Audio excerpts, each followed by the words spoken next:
Welcome.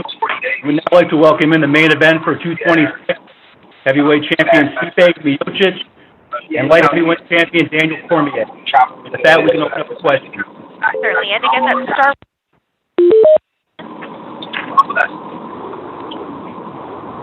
We'll go first to Damon Marks with flowcombat.com. Hey guys, first question for DC. DC, in the lead up to this fight, obviously you're getting ready for such a big matchup, going for the heavyweight title.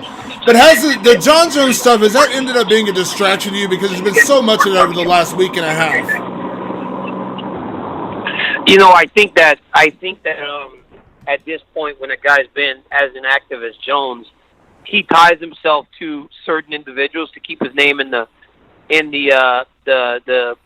he tries to keep himself relevant, and it's easy to talk trash to me because people always ask me questions. I mean, we're getting on the conference call for Stipe and I fight next week, and the first question is about Jon Jones. So then I answer the question, and then he obviously sees my answer to the question, so then it gives him an opportunity to kind of put himself back into relevancy whenever he isn't. So I'll go ahead and ask you the second Jon Jones question, which is, this last week, things got really personal on Twitter. He went personal, really kind of a low blow, mentioned your wife. I know you fired back at him. You guys have said a lot of things about each other over the years, but is it disappointing that things had to go that route? No, it's kind of what he does. Before our very first fight, there were some direct messages sent, and he said something. He called me like he said he was my daddy or some shit like that, right? And I guess somebody told him something in reference to my father being murdered. So he had Dana call me on three-way to apologize for saying anything like I'm your daddy or something like that. But every time we start to argue, he goes back to I'm your daddy. So it's like he didn't mean to apologize. He knows exactly what he's doing. So there's deeper meaning to when he says, who's your daddy? There's deeper meaning because of the history and him going through that unnecessary step of having Dana call me with him on the phone so that he can personally apologize for saying anything about my father, when then he just kind of goes back to it anytime we start to argue. So there's a little bit deeper meaning to most of the stuff that we say. So outside of saying anything about my wife, but also, the thing with the daddy, look, man, the guy's not a good guy, and why would a scumbag like that have any limits? DC, throughout your career, you fought every kind of fighter. You fought everybody that's ever been thrown in front of you, from heavyweight down to light heavyweight, including, obviously, Jon Jones on 2 occasions. Where do you rank Stipe Miocic in terms of the toughest opponents you've ever faced, in terms of your readiness and the things you had to do to prepare for this fight? I think he'll be the best. I mean, he is who he is for that reason, that he's the baddest man on the planet. They call the heavyweight champ the baddest man on the planet. And for a long time, guys got to have that title for a short period of time because they would get knocked off. Stipe has proven that he can sustain his success. And also, we got to watch him from day one. You watched a guy that went to war with, I can't remember the guy's name, Joey Beltran? Is it Joey? Joey Beltran, I think, is the guy from San Diego. Not exactly sure. It's the Mexicution. I'm drawing the blank on his last name, but Joey, Stipe went to war with him, and as he continues to fight, you just keep seeing him evolve. So, he's the coolest guy, but that's why I'm fighting. And last question for you, DC. You've talked about what it would mean to become a champ, to become the two-weight world champion. You kind of mentioned it in your Tough Talk interview, but I'm going to kind of put you on the spot here. Because of that, the magnitude of that, do you believe in your mind? I know you said you want to be considered one of the greatest of all time, but in your mind, DC, if you go out and beat Stipe Miocic on July 7th, are you the greatest of all time? I think I am. I mean, I don't believe that anything else should be thought of. I mean, I should be in the conversation. I mean, anytime a guy does performance-enhancing drugs, and on multiple occasions, they eliminate themselves. So for as great as Anderson Silva was, he tested positive, I think, 2 times. Jones has tested positive 2 or 3 times. I mean, those guys eliminate themselves. I want to be mentioned among the greats, the George St. Pierre's and the Demetrius Johnsons, the guys that have done things the correct way over the course of their entire careers without that asterisk, because when you start getting performance enhancers tied to your name, man, there's no way around that. You know, there's no way around it. And I think that of all the sports, you know, the people that pay the harshest price is the baseball players, because when you have negative tied to your name, they deny you the ultimate vindication. The ultimate goal of a baseball player is to go to the Hall of Fame, and these guys aren't even getting close. You know, I mean, the Mark McGuire's, the Sammy Sosa's, and Barry Bonds. Those guys aren't getting close, man, because they have those bad things tied to their name. And I think as a sport, MMA needs to evolve to the point that the punishment for doing those things, is to be your place within the sport should be challenged and should be questioned. Yeah. Thank you, DC. A question for Stipe. Stipe, you know, you've fought anybody and everybody that the UFC has thrown in front of you in your entire career. And I know you always say the next fight is always the most important fight, but would a win over Daniel Cormier mean more to you just because of the magnitude of this fight, because he is a champion, and because, let's be honest, DC carries a pretty big resume? Oh, definitely, 100%. I mean, DC's fought the best in the world. He's beat the best in the world. I mean, he's an amazing fighter, and you know, we're gonna beat him. It's gonna be amazing, and I'm super excited. And just the whole matchup, you know, we bring, you know, great skill sets to the table, and you know, people are super excited for UFC 226 like I am. I mean, I wish it was this Saturday, honestly. You know, you get up for every single fight, but you also stay very grounded. You don't let the magnitude of a fight overwhelm you. Do you think that's a big part for you going into this fight, that, you know, you kind of treat it as just a fight? You're not looking at the event or the magnitude of it. Do you think that helps you going into a fight like this, that you don't let the outside stuff get to you? Yeah, definitely. I mean, I have other things to worry about. You know, Dan's going to come in and try to beat me up. I'm going to try to beat him up. I mean, that's what we signed up for. That's life, you know, but in the end of it, you know, I got a family who loves me, and I go home, and no matter what happens, I'm going to go out there and give it hell. Awesome. Thanks, Stipe. Thank you. Our next question will come from Mark Podolsky with Lake County News Herald. Please go ahead. Hey, Stipe, how you doing, man? Hey, last time you fought, I remember you saying, you said you maybe came out, I don't know if you came out too strong. You said you were pretty tired in that first period, and Ngannou, he was throwing some haymakers at you. You know, what are your expectations for maybe how this fight might start in the first round? Do you think it might be a little more of a slower pace? No, definitely not. I mean, definitely, he's gonna bring it. So he does. He brings it to the table every time. He comes hard, and you know, I think last fight wasn't ready for, you know, Ngannou throwing bombs like that. I just, you know, it was interesting, but I wasn't too tired. I felt fine after that first round. I honestly just needed to blow my lungs out a little better. But he, you know, DC's definitely gonna come out, and he's definitely gonna, you know, bring it. And so, you know, I'll be there for whatever happens. You know, the way you won that fight against Francis was unlike any other fight you had during your reign as champion. You know, you had these quick first round knockouts, and you kind of had to be methodical and grind it out, and with a lot of takedowns. Did you prove anything to yourself that you can kind of win? Hey, I can win with my right hand, but if I got to get down and dirty, I can do it that way too. Did that help with anything in your kind of your entire arsenal? Oh yeah, I think I just have amazing coaches and teammates. You know, if it wasn't for them, I wouldn't be where I'm at. And having a good game plan walking in and making sure we did it right, and, you know, and came out and still. How sick are you of Brock Lesnar questions right now? I mean, it is what it is. I mean, I got to worry about July 7th. That's all I care about. So, I mean, people ask. I mean, it is what it is. And with your situation at home with your wife Ryan, and having a child on the way, and the due date so close to when the fight, it's like early August. Is that about the ballpark for the arrival?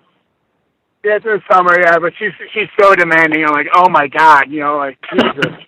I'm like, come on, like, oh my God, you can't have a child. No, she's awesome. She's I'm very lucky to have her in my life, honestly. And she's an amazing wife, and she's an amazing mother. And a couple more weeks we'll be ready to go here, and I'll be having a new one running around driving me nuts, which I can't wait for. When you have that situation, obviously you've never experienced, not being a father yet, but, has there been any kind of challenge in staying focused when you got to deal with being the champ, preparing for a big fight, and you got your wife at home pregnant? You want to? Is it hard to balance both those things right now? No, I mean, it sucks sometimes when you get stuff in the mail and you got to put it together. It's annoying. And you can't figure it out. You're trying to read the instructions. That's what really irritates me. Hey, motivation-wise, I know last fight, you kind of took it personal with some of the comments that were made about Francis compared to you. You're the Vegas favorite, so it's a little different for you. How does that feel? I mean, it is what it is. It doesn't really matter. I mean, it's a fight. Odds or not, I'm going to go out there, I'm going to win. That's what I do. Hey, DC, I remember in the last fight in Boston, making weight. Was it a struggle? I saw you walking down the hallway into the weight room where they were making weight, and like any wrestler who's been through high school, college, cutting weight's a pain in the ass. I'm guessing this is not going to be an issue for you this time. Are you looking forward to that? Oh yeah, I mean, not having to cut any weight is very pleasant. I question how I put so much energy into training camp when I'm so depleted in terms of my nutrition, but it's what I do. 205 is the weight class that I fight at. So, yeah, Boston was tough. It was cold, and it was cold in the gym, so it was hard to break the sweat. But I made it, and I won the fight. It's good to not have to make weight. That's just one less thing to worry about, but I'm just excited about next week and getting to this fight. Are you feeling stronger during camp, not having to cut weight?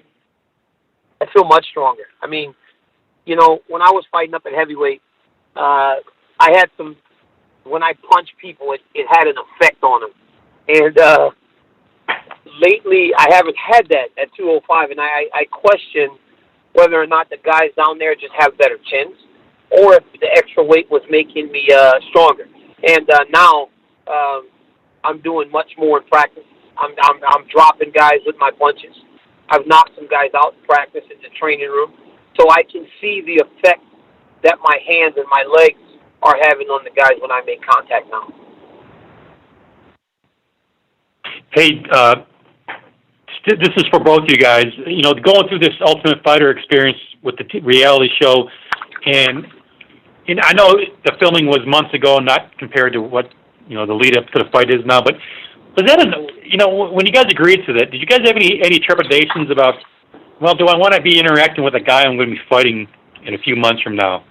Did you have any worries about that, Danie? Do you want to go first with that? No, I didn't. I mean, I've spent time with Stipe before. I actually went to Cleveland and filmed a show on him called In the Clinch. Just kind of getting the background into Stipe Miocic. And, I went as not a guy that may fight him at some point. I just went as essentially a reporter or a guy doing an interview. And when I learned his mentality, and I was like, wow, this guy has a real strong mindset for competition and for life. So when the fight was brought to me, I said, man, I want to fight this guy, not only for legacy, but because I know his mental. And if I'm the person that can go and break that mental, I'm the person that can go and get that title, I want to try to do that. So I accepted the fight knowing that he's a strong mental fighter, but also no issues with doing the show. It's so good to compete against him in another way before we actually got to the fight. Stipe, how did you feel about that with the show leading up to the fight?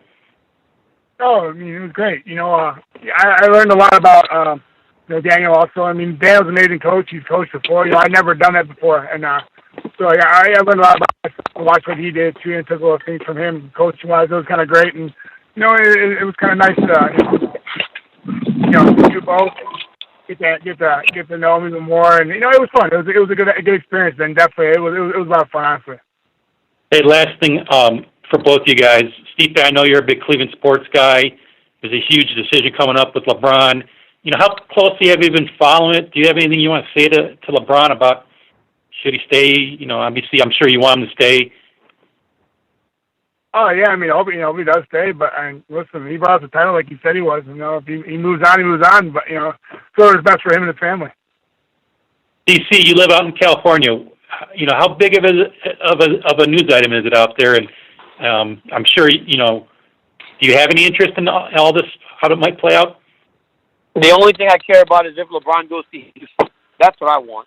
I mean, Goes where? to Houston. I want LeBron to go to the Rockets. That's what I want. Really?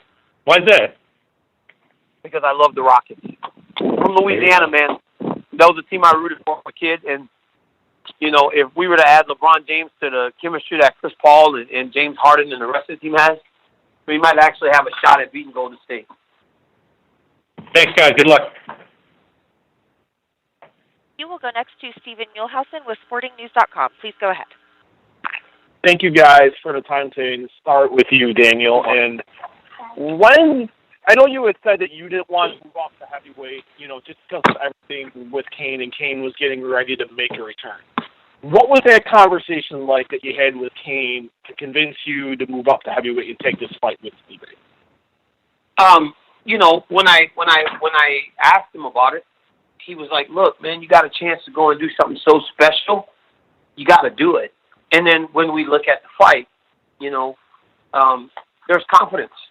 A lot of people may think, you know, Stipe's won this belt and defended it on multiple occasions, and he's looked phenomenal doing it. But when we look at the matchup and we watch the competition and we watch the way that we fight Kane, along with everybody else, felt pretty confident, and we decided to go for it. You know, you look at this fight, you know, and Damon said it at the beginning, you've faced the best of the best, you know, when you faced Jon Jones 2 times. And do you feel this is the biggest fight of your career? Because we know Stipe's going to be clean. We know there's going to be no shenanigans after the fight. Mm-hmm. So considering all that, is this the biggest fight in your career in your mind? This is the biggest fight of my career because I'm fighting the heavyweight champ of the world, the most successful heavyweight champ of the world. I think Stipe is great. Do I think he's the best heavyweight of all time? No. I still believe Cain Velasquez is. But I do believe he's the most successful heavyweight champion of all time. And, yeah, it's a big fight. You know, I've been in a lot of big spots, right? So I fought Jones twice. I fought at UFC 200. You know, I fought main events, and Stipe has too, but I fought in a lot of big spots, and I believe that this one ranks as high, if not higher, than everything I've ever competed in.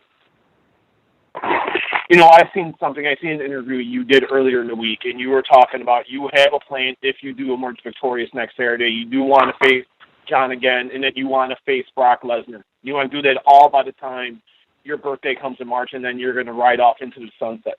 If for one reason or another, you know, you get the one fight in at the end of the year, and the other fight you have to wait a little bit longer past your birthday, are you willing to do that and extend that deadline, or is it a hard deadline of March and you're done? It's a hard deadline. I love it, man. I love that I know. I love that I can go and make my family the focus. You know, I've done fighting for almost 9 years now. I started when I was about to turn 31, and for 9 years now I've been fighting. And I'm like, well, I know I'm going to be done by 40. I want to see what I can accomplish in this decade. And I've accomplished a ton. And I want to be able to spend more time with my family, do more with my wife, spend more time with my kids, and just kind of, you know, live a normal life. I mean, my life hasn't been normal since I was 15 years old. You know, when at 15 I started traveling the world, wrestling, representing our country. So it's never been normal. You know, I'm ready to kind of live normal. And final question for you, Daniel, and you know, everyone's been talking about Jon. Does that bother you to the fact that all this focus in this build-up has been on Jon instead of facing the heavyweight champion and the baddest man on the planet? Does that bother you at all? I think it's part of my story, you know, and regardless of what I do, it'll always be a part of my story. But you said something at the very beginning about Stipe Miocic. I know he won't test positive for anything. There will be no sex pill excuse. There will be no issues. This guy's going to come. He's going to fight clean. And he's going to fight hard. And that's what I want my focus to be. I don't want to worry about a guy that is notorious for trying to screw me, himself, his family, and everybody else. You guys can worry about him. You know, it's crazy that a person that is so self-destructive can be held in such high regard in the sport. It's sad. And a couple questions for Stipe. And I want to ask the same question to Daniel. Does it bother you that the build-up to this fight hasn't really been focused on you and Daniel, and it's been more focused on Daniel and Jon? No, I mean, I'm used to it. I'm not worried about it, you know. I'm just worried about my fight. That's all I care about. That's always what I've cared about, and nothing's going to change. I'm going to fight. I'm a fighter. That's what I signed up for. I remember me and you talked before you fought Francis, and you felt like the respect was, you felt the respect was still lacking a little bit, but it was getting better than it ever has been. Do you feel that it's grown more since the Francis fight?